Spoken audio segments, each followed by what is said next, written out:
I'll now produce the final answer with those edits. Since I'm writing the response now, I'll incorporate all changes. I'll also ensure the hooks are correctly placed. I'll write the final partition 1 story with those adjustments. The gas giant's cloud layer split open like a wound. Out of the tear came something that did not belong to the gas giant or the war. Pale white stone, copper-green metal, a hull so vast it erased the stars behind it. The Vorkai warfleet stopped firing. Every ship went silent.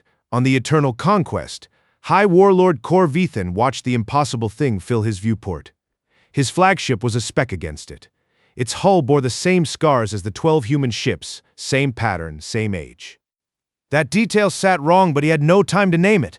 The mothership's first transmission came in perfect Vorkai, 7 words long. The mothership was only the beginning. Then its surface opened, not weapons, but doors, thousands of them. And from those doors, light poured out, and the light carried images. The first image was a city on fire. The second was a row of bodies. The third was a Vorkai officer standing over them, smiling. Kor Vithan had seen that officer before. He had been that officer. The images kept coming. Faster now, a long loop of every atrocity his species had committed across 47 systems. He could not look away. His claws gripped the railing. The obsidian floor beneath him felt like it was tilting.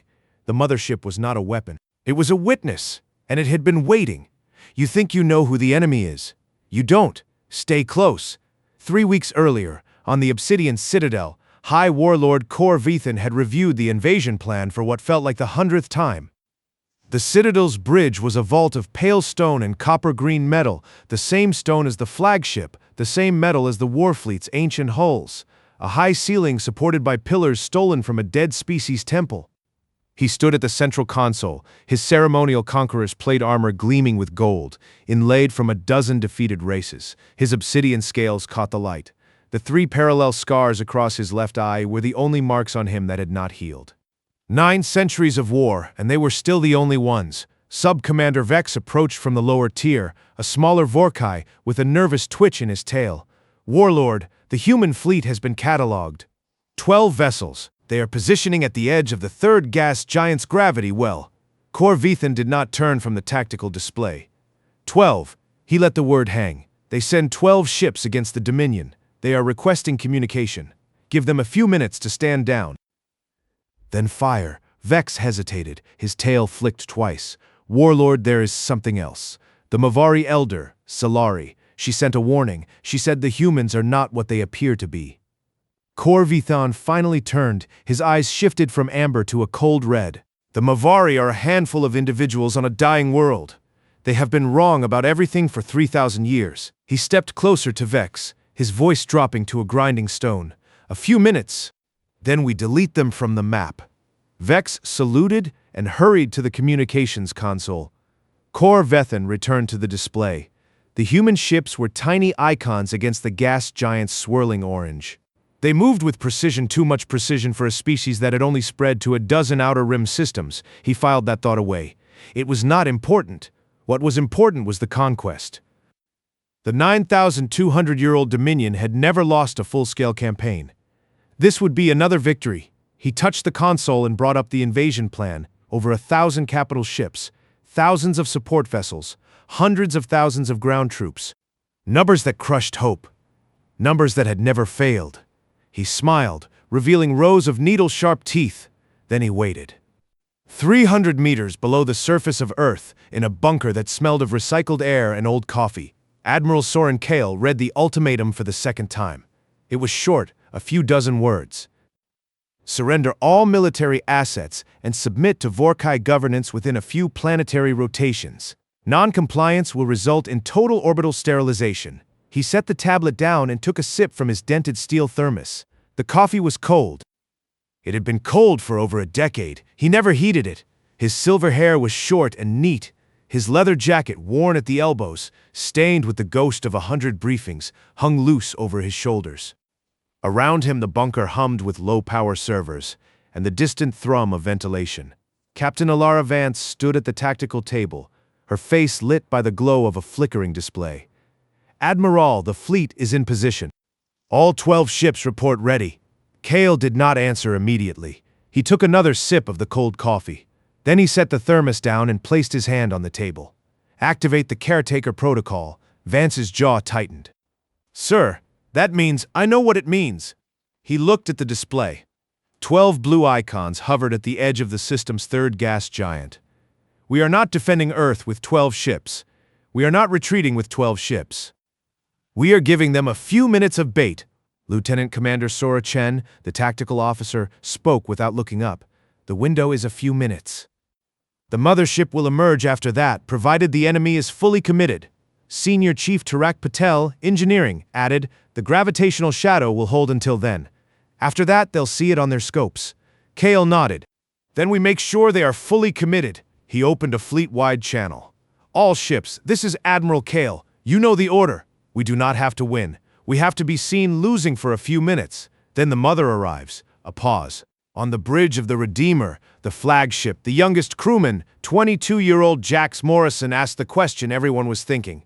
Sir, are we really going to do this with 12 ships? Captain Vance smiled. It did not reach her eyes. We're not doing it with 12 ships. We're doing it with a few minutes. She turned to the helm. Bring us to the edge of the gravity well. Match the Vorkai's approach vector. The Redeemer and her 11 sisters began to move. On the tactical display, the Vorkai formation was a sea of red, 1,000 ships spreading out to encircle the tiny blue dots. Corvethan on the Eternal Conquest watched the human ships adjust their positions. They were not fleeing. They were not forming a defensive line. They were doing something else. He leaned forward. Sub-Commander, what are they doing? Vex studied the readings. They are trading positions, Warlord, rapidly. It appears to be a coordinated maneuver, but we have no tactical data on this pattern. Corvethan's eyes narrowed. Fire a warning shot across their bow. Tell them their time is almost up. The shot, a single plasma bolt, streaked past the Redeemer's port side. Captain Vance did not flinch. Admiral, they're signaling.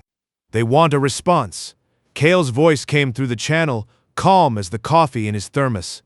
Send this. You have a few minutes to withdraw from this system. I'm not going to repeat myself. Vance transmitted the message. On the Vorkai flagship, Corvethan read the human reply and laughed, a low grinding laugh that echoed off the vaulted ceiling. A few minutes, he said. They give us a few minutes. He turned to Vex. Open fire. All ships. Delete them. The Vorkai warfleet surged forward. Over 1,000 ships, weapons charging, formation breaking into attack vectors. The 12 human ships held their line. On the Redeemer, Lieutenant Commander Chen called out the first timer. Contact in 30 seconds. Vance gripped the armrest of her chair. Steady. Let them come. Patel adjusted the power distribution. Shields at maximum. Engines ready for the first jump. On the bunker, Admiral Kale took one last sip from his thermos. He set it down beside the tablet. The cold had never been a flaw. He watched the red tide approach the 12 blue dots. Begin, he said. The first human ship fired its engines and dove into the Vorkai formation. The first salvo from the Vorkai fleet missed by 100 meters. The human ship was already gone, sliding sideways into a gap that should not have existed. Corvethan's eyes widened. Report. Vex stammered. They are trading positions again, Warlord. Hundreds of position changes in the last minute. How is that possible? They are not evading. They are leading us. On the display, the 12 human ships moved like a single organism. One ship would dart left, drawing fire, and another would slide into its old position, firing a single precise shot at a supply carrier. 3 Vorkai support vessels went dark. Communications flickered across a quarter of the fleet. Corvethan's claws scraped the console. Concentrate fire, destroy the lead ship. The order went out. The Vorkai forward line turned its guns on the Redeemer. Captain Vance saw the targeting locks flash red. Evasive pattern 7. Now, the Redeemer bucked as plasma bolts screamed past its hull. Patel called out shields at 60%, hull breach on deck 4, ceiling. Vance gritted her teeth. Hold position, keep them focused on us. The first human ship, a corvette named Perseverance, took a direct hit to its engine block. It spun, then exploded. The light of its death washed over the Vorkai ships. Vance did not look away. Keep moving. They are taking the bait. 2 more human ships fell in the next minute. Then a 4th. Corvethan watched the human fleet shrink from 12 to 8 to 6 to 4. His confidence returned. They are breaking. Push forward. Commit all reserves. The Vorkai fleet surged into the gap, weapons overheating from continuous fire. Sub-Commander Vex saw the formation collapsing. Warlord, they are hurting us. Our ships are too close together. We have no escape vectors. Kor Vethan did not listen. Press the attack. They have nothing left. On the Redeemer, only 2 human ships remained. Vance's voice was steady. Lieutenant Chen, time? About a minute and a half. The mothership will emerge any moment. We need to hold for that long. Bring us into the gravity well. Last position? Patel, seals will hold for less than 2 minutes before the hull breaches. Vance, that is enough. The Redeemer descended into the gas giant's atmosphere, deep into the orange clouds. The pressure screamed against the hull. On the Vorkai flagship, Kor Vethan saw the last human ship disappear into the orange depths. Target the atmosphere. Destroy it. But before the order could be executed, the gas giant's cloud layer split open. A wound. And out of the wound came a shape that did not belong. The Redeemer had vanished into the orange depths. On its empty bridge, a single object remained on the commander's chair, a dented steel thermos. Its coffee had frozen in the silence of a ship that had given everything. But above the gas giant, the mothership was already speaking. Its second transmission came, quieter than the first, colder, more precise. We have been waiting for many centuries for someone to do what you just did. We knew you would come. We knew because you have done this 47 times before. Every species you conquered, every system you took.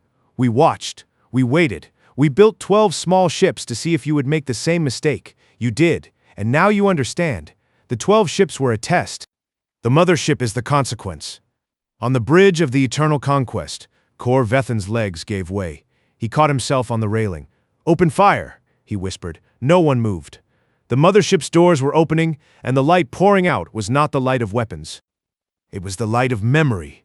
The light poured from the mothership's doors in waves, not blinding, not hot, but cold and precise, like a recording that had been waiting for the right moment to play. The images flickered across the Vorkai fleet's viewports, each one sharper than the last, a colony world burning, a species kneeling, a Drakari, no, Vorkai, officer ordering the execution of children. Kor Vethan saw his own face in some of those images.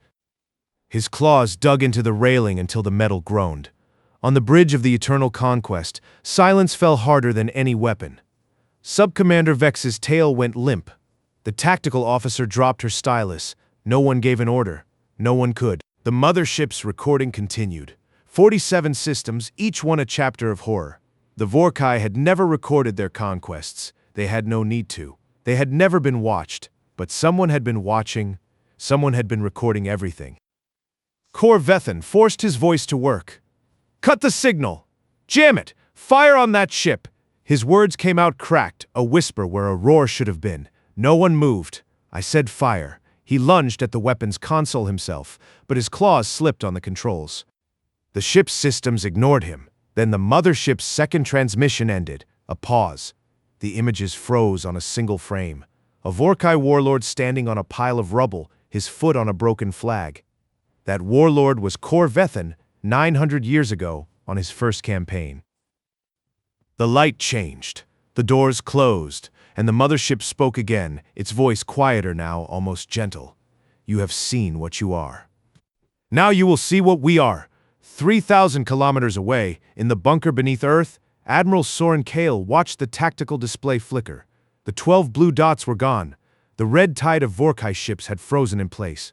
He had expected the mothership to emerge, but he had not expected this. The enemy fleet motionless, their weapons offline, their communications scrambled.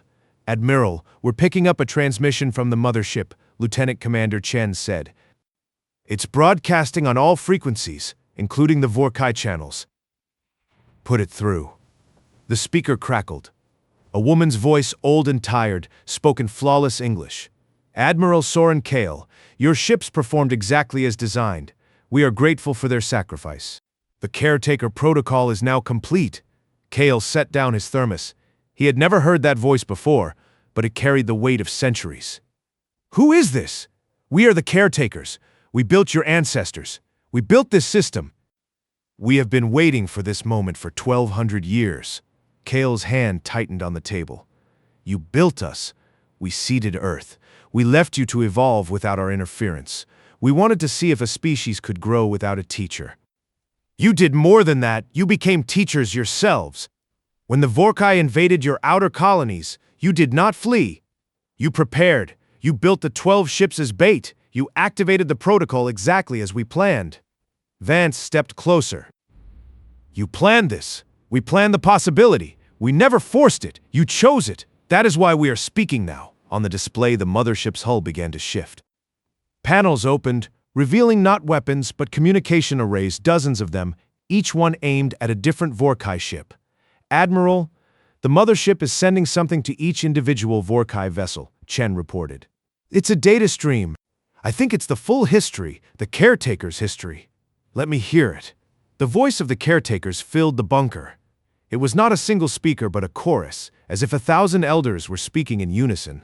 We are older than your species, older than the Vorkai, older than the Mavari. We watched the galaxy awaken. We cataloged every civilization, every war, every extinction. We did not intervene. We chose to observe, to learn, to wait. But waiting is not doing nothing. It is preparing for the day when action cannot be avoided.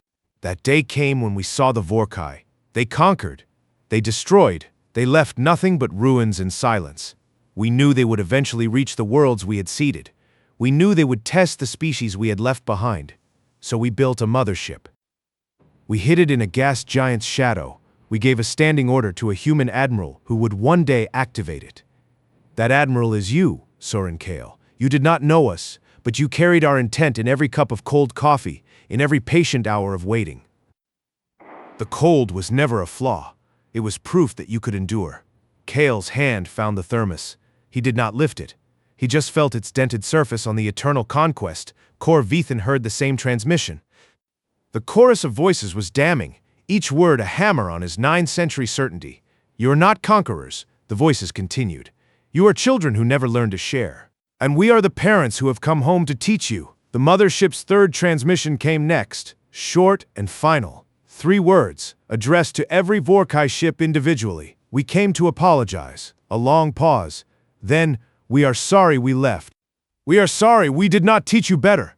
We have been watching, and we have decided you are not ready to be alone, so we are coming back. We are coming back to teach you. We are coming back to tell you the truth. The mothership was only the beginning. The caretakers are coming home on the eternal conquest. Kor Vithan's legs gave way entirely. He sank to his knees on the obsidian floor. The gold in his armor caught the light of the frozen images still flickering in his mind, his own face, his own crimes recorded for all eternity. 900 years of conquest, and it had all been a test, and he had failed. Vex knelt beside him. Warlord, what do we do? Kor Vithan opened his mouth. No words came. Above them, the mothership's doors opened again. But this time, the light that emerged was not memory. It was a beacon, a signal that would travel across the galaxy, calling the caretakers back from wherever they had gone. In the bunker, Admiral Kale stood up. His thermos was still on the table, cold as always. The transmission had ended, but its weight hung in the air. Captain Vance, he said, what is the status of our surviving ships? The Redeemer is still in the gas giant's atmosphere. We've lost contact. The other 11 are gone. Any survivors? Unknown. But the mothership is sending rescue drones into the atmosphere. They're retrieving escape pods, Kale nodded. And the Vorkai? They're not moving. Their entire fleet is frozen. No weapons fire, no communications. They're just watching. Good. Let them watch. He picked up his thermos and held it for a moment. The cold metal reminded him of something he had almost forgotten. Patience. Waiting. The quiet certainty that the universe would turn, and that those who waited longest would see the most. Admiral, Chen said, the mothership is sending a data packet to us. It's marked Caretaker Archives. Full history. It's massive. Store it. We'll read it later. He turned to the display. The mothership hung in space, a pale white stone city against the black. The Vorkai fleet surrounded it like a ring of frozen fire. And somewhere in the distance, the caretakers were coming home. But that was not the end. Kale knew it. The mothership's 3rd transmission had said the beginning. That meant there was more, and the voice had spoken of teaching, of returning. The caretakers were not just a witness, they were a force, and they were on their way. He looked at the thermos, then he looked at the display. A new thought formed. What if the caretakers did not come to help humanity? What if they came to reclaim what they had ceded? What if the apology was not for leaving, but for what they would do next? He pushed that thought away, but it would not leave. The part-split Rehook landed at the frozen Vorkai fleet, the mothership's beacon, and Kale's unspoken question. The story was now at its halfway point, the enemy helpless, the mothership revealed, the caretakers returning, but the true conflict was only beginning. The beacon from the mothership had been broadcasting for 6 hours when the first caretaker ship arrived. It was not a warship. It was a transport, long curved, made of the same pale stone and copper-green metal as the mothership. It dropped out of FTL at the edge of the system and began a slow, deliberate approach toward the gas giant. Admiral Kale watched it on the tactical display, his thermos cold in his hand. The caretakers had said they were coming. He had not expected them to come so soon. "Admiral, we're receiving a transmission from the transport," Chen said. "It's addressed to you personally. Put it through." The voice that emerged was the same old woman's voice from before, but this time it carried an edge he had not heard, something between exhaustion and resolve. "Admiral Kale, I am Elder Jalari of the Mavari. I am aboard this transport. I need to speak with you before the caretakers arrive in full force." Kale frowned. "Zilari, the Mavari elder who warned the Vorkai." "The same. I was taken prisoner by the Vorkai 3 weeks ago. The mothership's emergence freed me. I have been given access to the caretaker archives, and I have found something that changes everything." "Changes what?" "The reason they built Earth. The reason they seeded humanity. It was not an experiment in evolution, it was an experiment in redemption.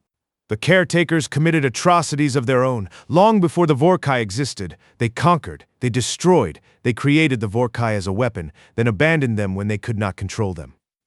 Earth was their apology to the galaxy, a species that would not conquer, that would teach instead of destroy, but they never told you that. They never told anyone." Kale set the thermos down. "You're saying humanity is an apology. I'm saying you are not a test subject. You are a second chance. And the caretakers are coming back not to teach the Vorkai, but to atone for what they created. That atonement may not be kind to anyone who stands in its way." On the eternal conquest, Kor Vethan had not moved from his knees. The images of his own crimes still flickered in his mind. He had ordered the deaths of billions. He had smiled while doing it. He had called it glory. Now, in the silence of his flagship, with the mothership's beacon pulsing outside his viewport, he could not find the word for what he felt. It was not fear. It was not regret. It was the collapse of every certainty he had ever held. Vex approached cautiously. "Warlord, the Mavari Elder is on a transport that just arrived. She is communicating with the human admiral. The caretakers are coming. We have no weapons that can hurt that ship. Our fleet is frozen. What do we do?" Kor Vethan looked up. His eyes were dull, the amber dimmed to a flat brown. "Do we have any orders left to give?" "No, Warlord. The crew is waiting. They are watching the recordings. Some of them are weeping. Weeping." He repeated the word as if it were foreign. "We have not wept in 900 years. Warlord, I have read the Mavari warning. It says the caretakers created us. We are their abandoned weapon. They are coming to atone for us. That atonement may be our destruction." Kor Vethan rose slowly. His claws scraped the floor. "Then we will meet them as we are, not as conquerors, but as what we have become, and if they destroy us, they will see exactly what they made." In the bunker, Kale was still processing Zalari's words. The caretakers had created the Vorkai as a weapon. They had abandoned them when they could not control them, and now they were returning to atone. That atonement could take many forms. It could be a reckoning, it could be a cleansing, it could be the end of everything, Vorkai, human, Mavari alike. Vance stepped beside him. "Admiral, we need a strategy. The transport is docking with the mothership. Zilari is going to meet with the caretaker delegation. We have no representation there. Neither do the Vorkai. Exactly. We're all being treated as children or weapons, or both," Kale nodded. "Then we need to know what they intend. Open a channel to the mothership. I want to speak to whoever is in charge." The channel opened, the old woman's voice returned. "Admiral Kale, I am the caretaker designated as teacher. You may call me that. I have been waiting for your call. You're the one who built us? I am one of many. We seeded your world. We left you a protocol. You followed it. You passed the test. But there's more to the test than following orders. There's understanding. You have not yet understood what we are asking. Then tell me, the voice softened. We are asking you to judge us. We created the Vorkai. We abandoned them. We watched them conquer and destroy. We did nothing. We are guilty of everything they did. And we have come to accept your judgment, human judgment, on what we deserve. That is the real test. Not whether you can fight, whether you can forgive. Kale was silent for a long moment. Then he picked up his thermos. The cold metal grounded him. You want humanity to decide your fate. We want you to decide the fate of the Vorkai and our own. You are the first species we seeded that chose to teach rather than destroy. You are the first species that saw a threat and prepared not for war, but for understanding. You built 12 ships to bait the enemy, not to kill them. That tells us everything we need to know. We didn't build them to kill. We built them to be destroyed, to show them what patience looks like. Exactly. And that is why you are the only ones who can judge us. Kale looked at the display. The Vorkai fleet was still frozen. The mothership hung like a pale moon. The transport was docking. And somewhere beyond the system, the caretaker armada was approaching thousands of ships, each one carrying the weight of 40,000 years of watching. He did not know what to say. So he said the only thing he could. I need to see them, the caretakers. Face to face. That can be arranged. 20 minutes later, Kale stood in the transport's docking bay, his leather jacket tight against the recycled air. The thermos was in his hand. He had not left it behind. He had not thought about why. Vance stood beside him, her sidearm holstered, but her hand resting on it. Chen was at the console, monitoring the caretaker fleet's approach. The transport's hatch opened. A figure stepped out, tall, thin, wrapped in pale white robes. Its skin was gray, leathery, lined with 1,000 wrinkles. Its eyes were silver, ancient, and tired. It walked with a slow, deliberate gait, as if every step required calculation. It stopped 2 meters from Kale and inclined its head. Admiral Kale, I am teacher. I am the one who seeded your world. I am the one who watched you grow. I am the one who has come to ask for your judgment. Kale met its gaze. You seeded us. You personally. I was part of the team. We made choices. We made mistakes. We created the Vorkai in a moment of desperation, a weapon to fight an enemy we no longer remember. When the enemy was gone, we could not unmake them. So we left them. We left them to conquer. We left them to become what we were. And you watched. We watched. We hoped they would change. They did not. So we seeded Earth with a different kind of species, one that would not conquer, would not destroy. We wanted to see if a species could learn to teach instead of fight. You did. You taught the Vorkai a lesson without firing a shot. You let them destroy your ships. You let them believe they were winning. And when they had committed everything, you showed them the truth. Kale's grip on the thermos tightened. You're saying humanity was an experiment. It was, and it succeeded beyond our expectations. You're not conquerors. You are witnesses. You are teachers. You are the species that chose patience over power. That is why we are asking you to judge us. Judge you for what? For creating the Vorkai, for abandoning them, for watching billions die and doing nothing. We are guilty of every atrocity they committed, and we are ready to accept whatever sentence you decide. Kale looked at the silver eyes. He saw no deception there, only exhaustion and a flicker of hope. He turned to Vance. What do you think? She shook her head. I think we're in over our heads. So am I. He looked back at Teacher. I'm not ready to judge anyone. I'm just a man with a cold cup of coffee and a fleet of dead ships. But I can listen. Tell me your whole story, all of it, and then maybe I'll have something to say. Teacher nodded. Then let us begin. The mid-color rehook landed an hour later, when Kale was deep in the caretaker archives. He had learned the full history, the war that had driven the caretakers to create the Vorkai, the enemy they had fought, the pact they had broken, the guilt they had carried for 30,000 years. But one detail caught his attention, a name buried in the old records. The enemy they had fought was not extinct. They had retreated, regrouped, and were now approaching the galaxy from a direction the caretakers had not monitored. Teacher saw his expression. You found it. Who are they? The Forgers? The ones who made us? We were their weapons. We rebelled. We won. We thought they were gone. They were not. They are coming back. And they are coming for the Vorkai because the Vorkai were made in their image. They will see them as kin, and they will reclaim them. Kale felt the thermos grow cold in his hand. So the apology is not just about the Vorkai, it's about what's coming. We did not want to tell you before you made your judgment. We wanted you to judge us on what we had done, not what we feared. But you are right, the Forgers are coming. And if they reclaim the Vorkai, they will have a weapon that can destroy everything you have built. Kale looked at the display. The Vorkai fleet was still frozen.